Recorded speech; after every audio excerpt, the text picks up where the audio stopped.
एक ऐसी कहानी जो नियति की गहराइयों को छूती है। ये कहानी है एक ज्ञानी पुरुष की, जिसने नियति से टकराने की ठानी, पर क्या वह इसे बदल पाया या नियति ने उसे अपने रंग में रंग लिया। इस रहस्यमयी यात्रा में डूबने के लिए तैयार हो जाइए, क्योंकि यह कहानी आपको हंसाएगी, रुलाएगी और सोचने पर मजबूर कर देगी। तो आइए इस प्राचीन कथा के पन्नों को पलटें और देखें कि नियति का खेल कैसे खेला जाता है। नियति का धागा। एक प्राचीन कथा। सूर्यवंशी नगरी में रहने वाला विदुर एक ऐसा ज्ञानी था जिसके ज्ञान की चर्चा दूर दूर तक फैली थी। उसका मन इतना निर्मल था कि लोग उसे साक्षात संत मानते थे। एक दिन विदुर ने अपनी पत्नी सावित्री से कहा, प्रिय, कई दिनों से अपने मित्र सूर्यनाथ की कोई खबर नहीं मिली। मैं कल प्रभात में उससे मिलने उसके गांव चंद्रपुर के लिए निकल जाऊंगा। सावित्री ने चिंतित स्वर में कहा, स्वामी, आज सुबह से मेरी बाईं आंख फड़क रही है। यह अपशकुन है। कृपया इस यात्रा को टाल दें। आप तो जानते हैं सूर्यनाथ का हमारे सिवा और कौन है। विदुर ने हंसते हुए कहा, अरे सावित्री, भाग्य के आगे टोके टाकी नहीं करते। तुम मेरी यात्रा की तैयारी करो, मैं ठीक हूं। सावित्री ने मन मारकर कहा, ठीक है स्वामी, जैसी आपकी इच्छा। मैं अभी तैयारी करती हूं। विदुर का मित्र सूर्यनाथ बचपन से ही गूंगा था और एक पैर से टंगड़ा। वह विदुर का सच्चा साथी था और विदुर उसकी हर मुश्किल में साथ देता था। अगली सुबह सूर्योदय के साथ ही विदुर अपने मित्र से मिलने निकल पड़ा। रास्ते में विदुर को एक बलिष्ठ पुरुष मिला, जिसका शरीर पहाड़ सा दृढ़ था। वह विदुर के पास आया और बोला, हे भद्र पुरुष, आप कौन हैं और कहां जा रहे हैं? विदुर ने मुस्कुराते हुए जवाब दिया, मेरा नाम विदुर है और मैं अपने मित्र सूर्यनाथ से मिलने चंद्रपुर जा रहा हूं। आप कौन हैं? मेरा नाम कालदेव है, उसने कहा। मुझे भी उसी ओर जाना है। क्या मैं आपके साथ चल सकता हूं? मुझे रास्ता ठीक से नहीं पता। विदुर ने हर्षित स्वर में कहा, बिल्कुल कालदेव, साथ चलने से समय भी कट जाएगा। पर यह नाम कालदेव बड़ा विचित्र है। विदुर ने मन ही मन सोचा, यह नाम कुछ अटपटा है, पर मुझे क्या। उसने कालदेव से कुछ नहीं पूछा और दोनों धीरे धीरे आगे बढ़ने लगे। कुछ देर बाद एक छोटा सा गांव आया। कालदेव बोला, विदुर, तुम आगे बढ़ो। मुझे इस गांव में एक संदेश देना है। मैं अभी आता हूं। विदुर ने कहा, ठीक है, मैं उस कुएं के पास थोड़ा विश्राम कर लेता हूं। तुम संदेश देकर आ जाओ। विदुर कुएं के पास बैठकर जल पी रहा था कि तभी गांव में शोर मचा। अरे, एक बाज ने किसी के प्राण ले लिए। तभी कालदेव लौट आया और बोला, चलो मित्र, आगे बढ़ें। अभी बहुत रास्ता बाकी है। विदुर ने आश्चर्य से कहा, अरे, तुमने तो संदेश जल्दी दे दिया। कालदेव ने मुस्कुराते हुए कहा, हाँ, जिसे संदेश देना था वह पास ही मिल गया। चलो अब यात्रा शुरू करें। रात होने को थी और दोनों थक चुके थे। विदुर बोला, कालदेव, क्यों ना हम इस मंदिर में रुक जाए। यहां विश्राम करेंगे और प्रभु के दर्शन भी कर लेंगे। भूख भी लगी है, भोजन कर लेते हैं। कालदेव ने कहा, ठीक है मित्र, मैं इस गांव में एक सामान्य देना है। तुम भोजन करो, मैं अभी आता हूं। विदुर ने कहा, अरे, साथ में भोजन करेंगे ना? कालदेव हंसा, बस काम निपटाकर आता हूं, तुम शुरू करो। विदुर भोजन करने लगा, तभी गांव में हाहाकार मचा। अरे, आग लग गई, पूरा गांव जल रहा है। विदुर ने सोचा, ये कालदेव जहां भी जाता है वहां कोई न कोई अनहोनी हो जाती है। पर उसने कालदेव से कुछ नहीं कहा। दोनों मंदिर में सो गए। सुबह दोनों फिर निकल पड़े। कुछ देर बाद एक और गांव आया। कालदेव बोला, विदुर, तुम विश्राम करो, मुझे इस गांव में काम है। मैं अभी आता हूं। विदुर ने कहा, ठीक है, मैं यहीं रुकता हूं। तभी गांव में शोर मचा। अरे, मधुकर को सांप ने डस लिया, वह मर गया। कालदेव लौटा और विदुर ने हिम्मत करके पूछा, मित्र, एक बात पूछूं, तुम जिस गांव में जाते हो वहां अनहोनी क्यों हो जाती है? क्या तुम बता सकते हो? कालदेव ने गहरी नजरों से विदुर को देखा और बोला, मैंने सुना था कि तुम बड़े ज्ञानी हो, इसलिए तुम्हारा साथ चुना। क्या तुम अभी तक नहीं समझे कि मैं कौन हूं?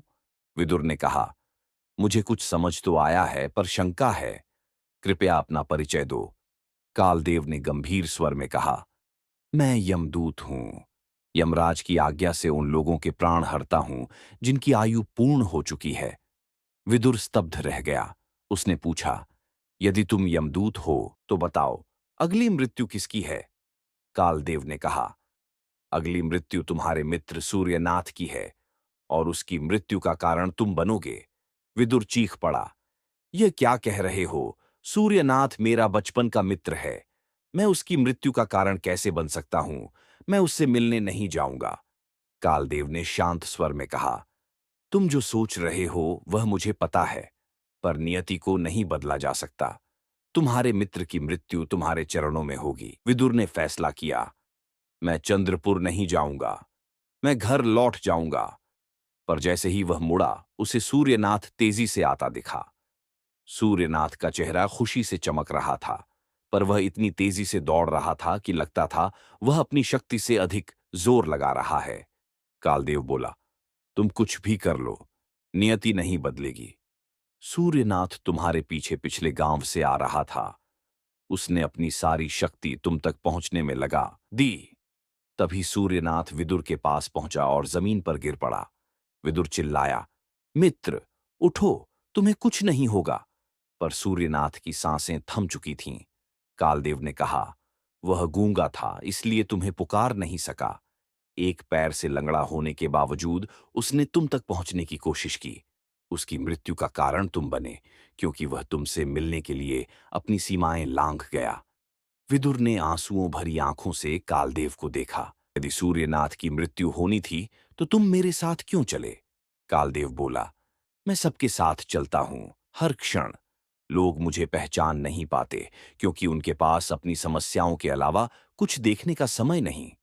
विदुर ने पूछा, क्या तुम बता सकते हो मेरी मृत्यु कब और कैसे होगी? कालदेव ने कहा, सामान्य जीव को यह जानना ठीक नहीं, पर तुम ज्ञानी हो। तुमने अपने मित्र की मृत्यु को स्वीकार किया। तुम्हारी मृत्यु ठीक 6 मास बाद किसी दूसरे राजा के राज्य में फांसी से होगी, और आश्चर्य यह है कि तुम स्वयं इसे खुशी से स्वीकार करोगे। विदुर अपने गांव लौटा और सूर्यनाथ का अंतिम संस्कार किया, पर मृत्यु की भविष्यवाणी ने उसे बेचैन कर दिया। उसने सोचा, मैं नियति को बदल दूंगा। वह अपने मित्र राजा विश्वसेन के पास गया। उसने सारी बात बताई। राजा ने कहा, विदुर, तुम हमारे महल में रहो। तुम कहीं भी आ जा सकते हो, पर बिना अनुमति कोई तुमसे नहीं मिलेगा।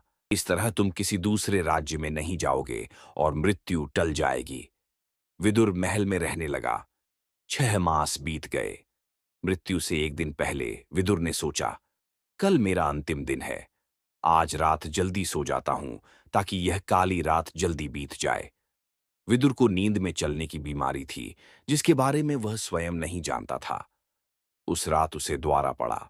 वह महल से निकलकर अस्तबल गया, एक अश्व पर सवार हुआ और पड़ोसी राज्य नीलनगरी की सीमा में पहुंच गया। वहां वह राजा सूर्यवंश के कक्ष में जा पहुंचा और रानी के पास सो गया। सुबह राजा ने देखा तो क्रोधित हो गया। ये कौन नीच है जिसने हमारी रानी के साथ यह दुस्साहस किया? सैनिकों, इसे गिरफ्तार करो। विदुर ने माफी मांगी। महाराज, मुझे नहीं पता मैं यहां कैसे आया। मैं कोई जासूस नहीं। राजा ने गर्जना की, तुम्हारा अपराध अक्षम्य है। इसे फांसी दो। विदुर ने कहा, महाराज, मैं सच कहता हूं। मुझे आज ही मृत्यु होनी है, जैसा यमदूत ने बताया था। उसने सारी कहानी सुनाई। राजा ने कहा, यदि तुम सच कहते हो तो मैं तुम्हारी मृत्यु का कारण नहीं बनूंगा। सैनिक, पड़ोसी राज्य से सत्यता की जांच करो। सैनिक लौटे और बोले, महाराज, विदुर सत्य कह रहा है। वह पिछले 6 मास से राजा विश्वसेन के महल में था। राजा ने कहा, यदि विदुर को फांसी दी तो अन्याय होगा, पर राज्य के नियम टूटे हैं। एक सलाहकार बोला, महाराज, विदुर को कच्चे सूत के धागे से फांसी दें। इससे नियम भी पूरे होंगे और विदुर की मृत्यु भी नहीं होगी। विदुर ने हंसते हुए कहा, महाराज, आपका न्याय अद्भुत है। मैं खुशी से यह सजा स्वीकार करता हूं। मुझे विश्वास है, कच्चा धागा मुझे नहीं मार सकता। पर नियति ने अपना खेल खेला। जैसे ही विदुर को फांसी दी गई, कच्चा धागा टूट गया, पर उसने विदुर की गले की नस काट दी। विदुर तड़पता हुआ जमीन पर गिरा और उसकी सांसें थम गईं। राजा स्तब्ध रह गया। कैसे? एक कमजोर धागा किसी की मृत्यु का कारण बन गया? नियति ने अपना काम कर दिखाया। जो होना था वह हो गया। राजा ने आदेश दिया, विदुर के पार्थिव शरीर को पूरे सम्मान के साथ सूर्यवंशी नगरी ले जाओ, उसके परिवार की सहायता करो। सावित्री ने विदुर का अंतिम संस्कार विधि विधान से किया। सोचा, नियति को कोई नहीं बदल सकता। ईश्वर ने हमें भविष्य जानने की शक्ति इसलिए नहीं दी ताकि हम अपने जीवन को पूर्णता से जी सकें। और इस तरह यह प्राचीन कथा हमें सिखाती है कि नियति का धागा कितना भी कमजोर दिखे, वह अपने रास्ते से नहीं हटता।